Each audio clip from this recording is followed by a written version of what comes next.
Hello everyone, welcome to Vetra biology academy. तो जो भी एस्पिरेंट्स पीएचडी एंट्रेंस एग्जाम की तैयारी कर रहे हैं, तो आप सभी स्टूडेंट्स के लिए गुड न्यूज़ है, because now there is a entrance exam जिसको देख के आप क्लियर आउट बिल्कुल कर सकते हैं अपना admission process for the PhD. पर यहाँ पे भी कुछ टर्म्स एंड कंडीशंस हैं, पर आपको उस चीज़ का ध्यान रखना है। ऑलराइट स्टूडेंट्स, तो जरा समझते हैं। तो यहाँ पे जो फॉर्म निकला है स्टूडेंट्स, ये निकला है ICMR, national institute for research in reproductive and child health, यानी कि ICMR की साइड से ये आपका फॉर्म निकला है for the purpose of PhD programme admission in 2024। ठीक है। अब स्टूडेंट्स यहाँ पे आप ये जो प्रोस्पेक्टस है, ठीक है, ये प्रोस्पेक्टस का लिंक आपको हम नीचे मेंशन कर देंगे, जिससे कि आप डायरेक्टली इस प्रोस्पेक्टस पर जा सके। अब जरा देखते हैं स्टूडेंट्स इसमें क्या मेंशन है। इसमें स्टार्टिंग में आपको ये बता रखा है कि कौन कौन से रिसर्च एरियाज हैं जिसमें आप अपना लाइक जो पीएचडी है उसमें आप कर सकते हैं। ठीक है। तो यहाँ पे आपको स्टार्टिंग के पैराग्राफ में कुछ आपको रिसर्च प्रोग्राम्स के बारे में बता रखा है, जहाँ पे ये जो इंस्टीट्यूट है आपको रिसर्च के लिए फैसिलिटीज प्रोवाइड करेगा। नेक्स्ट अगर हम बात करें स्टूडेंट्स, तो यहाँ पे आपको अब जो सबसे इंपॉर्टेंट पॉइंट है ये देखना है कि कौन कौन अप्लाई कर सकता है। तो सबसे पहले देखते हैं स्टूडेंट्स, तो जिन भी बच्चों के पास पीजी यानी कि पोस्ट ग्रेजुएट की डिग्री है in the field of life science, biochemistry, biotech, microbiology, zoology, bioinformatics and biophysics, ठीक है, एक्सेट्रा, ये सभी बच्चे, इसके अलावा एमबीबीएस, बीडीएस, एमडी और एम फार्मा, ये सब जिनके पास डिग्री है, ठीक है, ये सभी स्टूडेंट्स इस आपके पीएचडी प्रोग्राम के लिए एप्लीकेबल है। अनदर थिंग अगर हम बात करें स्टूडेंट्स, तो 55% जो है मिनिमम आपके मार्क्स होने चाहिए इन योर पीएचडी। ठीक है। और नेक्स्ट अगर हम बात करें तो यहीं पर इसी चीज का रिलैक्सेशन मिल जाता है डिफरेंट कास्ट के स्टूडेंट्स को। ठीक है।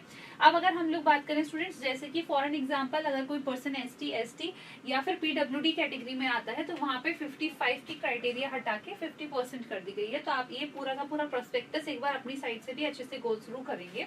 ठीक है स्टूडेंट्स। और यहाँ पे आपको फर्दर डिटेल्स भी दे रखी है कि किस तरीके से आपको फॉर्म फिल आउट करना है, यानी कि सीजीपीए वाली कंडीशन। अच्छा, अब इसमें अगर हम लोग आगे बात करें स्टूडेंट्स, तो कौन कौन स्टूडेंट्स ये वाला एग्जाम, यानी कि it is a separate exam, CSI net नहीं है ये, ठीक है, डिफरेंट एग्जाम है। तो आप कौन कौन ये स्टूडेंट्स एलिजिबल हैं इस फॉर्म को भरने के लिए। तो सबसे पहले तो ये कंडीशन बता दी गई है कि अगर किसी स्टूडेंट ने पीएचडी एंट्रेंस एग्जाम जो कि यूनिवर्सिटी ऑफ मुंबई ने कंडक्ट करा है वो पास आउट कर रखा है या क्लियर कर रखा है, तो one of the eligibility is clear. Another बता रहे हैं स्टूडेंट्स की किसी का CSIR यूजीसी नेट क्लियर है, ठीक है, JRF या फिर LS। अगर LS भी क्लियर है तब भी तुम एलिजिबल हो ये वाला एंट्रेंस देने के लिए। अनदर थिंग, अगर तुमने गेट एक्सेल या फिर गेट बायोटेक दोनों में से कोई सा भी एक एग्जाम क्वालिफाई कर रखा है तब भी आप एलिजिबल होगे स्टूडेंट्स। नेक्स्ट इसमें बता रखा है ICMR, DBT, ये आपने एग्जाम्स क्वालिफाई कर रखे हैं तो आप बिल्कुल एलिजिबल हैं। इसके अलावा अगर आपके पास GST इंस्पायर फेलोशिप है या फिर MS सेट आपने क्लियर कर रखा है या क्वालिफाई कर रखा है तब भी आप एलिजिबल हैं इस चीज के लिए। ठीक है स्टूडेंट्स, तो इस प्रोस्पेक्टस को आपको ढंग से पढ़ लेना है। नेक्स्ट अगर हम लोग बात करें स्टूडेंट्स, तो यहाँ पे एज लिमिट भी बता रखी है। अगर हम अपर एज लिमिट के बारे में बात करें तो 28 year age on 30th of April, यानी कि 28 साल से ज्यादा नहीं होनी चाहिए एज, ठीक है, for general and for the EWS category. और एज रिलैक्सेशन स्टूडेंट्स दिया गया है, यानी कि 33 ईयर्स जो मैक्सिमम एज लिमिट है वो SC, ST and PWD and women के केस में है, और 3 ईयर्स है for the OBC and the non creamy layer के लिए। ठीक है। अब आपको इसके लिए अप्लाई कैसे करना है स्टूडेंट्स, तो यहाँ पे इस प्रोस्पेक्टस में आपको एप्लीकेशन के लिए लिंक भी गिवन है। यहाँ पे इस तरीके से आपको लिंक गिवन है स्टूडेंट्स, इस लिंक पर आप जा सकते हैं और अपना जो फॉर्म है वो फिल आउट कर सकते हैं। याद रखना कि जो फॉर्म फिल करने की लास्ट डेट है that is your 22 of May। तो अभी आपके पास काफी अच्छा खासा टाइम पीरियड है, आप उसमें क्या कर सकते हैं, अपना फॉर्म फिल आउट कर सकते हैं। अगर हम बात करें स्टूडेंट्स एप्लीकेशन फीस के बारे में, तो इसके बारे में इंस्ट्रक्शंस भी आपको प्रोस्पेक्टस में गिवन है कि जनरल और ओबीसी कैटेगरी के लिए जो फीस है ओनली योर 300 एंड ध्यान रखना नॉन रिफंडेबल है। नेक्स्ट SC, ST और PWD एंड EWS के लिए कोई भी फीस नहीं है। आप एक चीज का और ध्यान रखेंगे स्टूडेंट्स, जैसे ही आप फी पेमेंट कर लेते हैं तो प्लीज एक बार उसका जो स्क्रीनशॉट है या फिर वो जो आपका कंफर्मेशन पेज है उसको जरूर डाउनलोड कर लिया करिए, ताकि आपके पास भी प्रूफ रहे कि जो फीस है वो आपकी साइड से सबमिट हो चुकी है। ऑलराइट, अगर हम लोग बात करें स्टूडेंट्स, तो यहाँ पे सिलेक्शन प्रोसीजर के बारे में बता रखा है कि जो भी लाइक बच्चे क्वालिफाई कर लेंगे तो उनका जो शॉर्ट लिस्टेड कैंडिडेट्स होंगे स्टूडेंट्स, उनको उनको क्या कहते हैं इंटरव्यू के लिए बुलाया जाएगा, ठीक है। और आपको इंटरव्यू की डिटेल्स जो है इसी साइट पर मिल जाएगी। जैसे ही आपका मतलब आप शॉर्टलिस्ट हो जाएंगे तो एक पूरी लिस्ट यहाँ से इनकी साइट से जो है उसको डिस्प्ले करी जाएगी, ठीक है। अच्छा, अब स्टूडेंट्स यहाँ पे ध्यान रखेंगे कि आपको फेलोशिप यानी कि बेनिफिट क्या मिलने वाला है।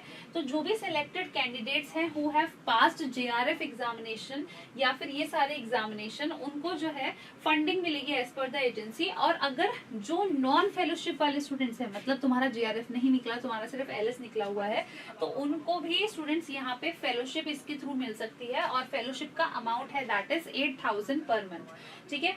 अगर हम बात करें तो इसमें इन्होंने कंडीशन दे रखी है only after successful completion of course work of PhD proposal preparation, ठीक है। And it will be for 2 years only, सिर्फ 2 साल के लिए आपको 8,000 रुपए जो है पर मंथ प्रोवाइड कराए जाएंगे, ठीक है। नेक्स्ट स्टूडेंट्स यहाँ पे आपको हॉस्टल कंडीशंस के बारे में भी बता रखा है, hostel facilities for specially for women.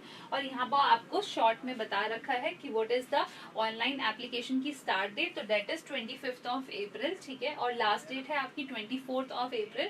और देखना बच्चे, अगर आप इंटरेस्टेड हो तो प्लीज इस चीज का वेट मत करना कि 24 तारीख को ही फॉर्म फिल कर रहे हो, क्योंकि कई बार साइट्स में ग्लिच भी हो जाता है।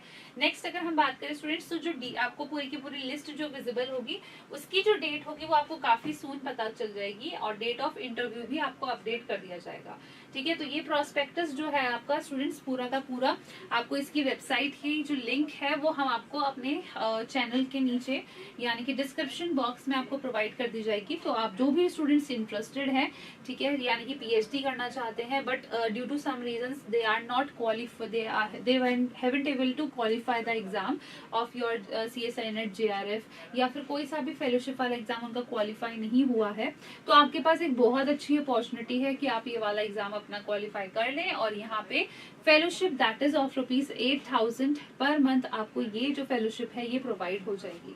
ऑलराइट स्टूडेंट्स, और इसकी आपको मैंने मिनिमम एलिजिबिलिटी एरियाज भी बता दिए हैं, यानी कि किस एलिजिबिलिटी क्राइटेरिया में आप फिट होंगे कि जब आप ये वाला फॉर्म फिल कर सकते हैं। फॉर एन एग्जाम्पल यहाँ पे इन्होंने मेंशन करा है कि एटलीस्ट 3 एग्जाम्स जो है उस पर्सन के, इन तीनों में से कोई एक एग्जाम पक्का क्वालिफाई होना चाहिए, तभी वो इस एग्जाम के लिए क्या है एलिजिबल रहेगा।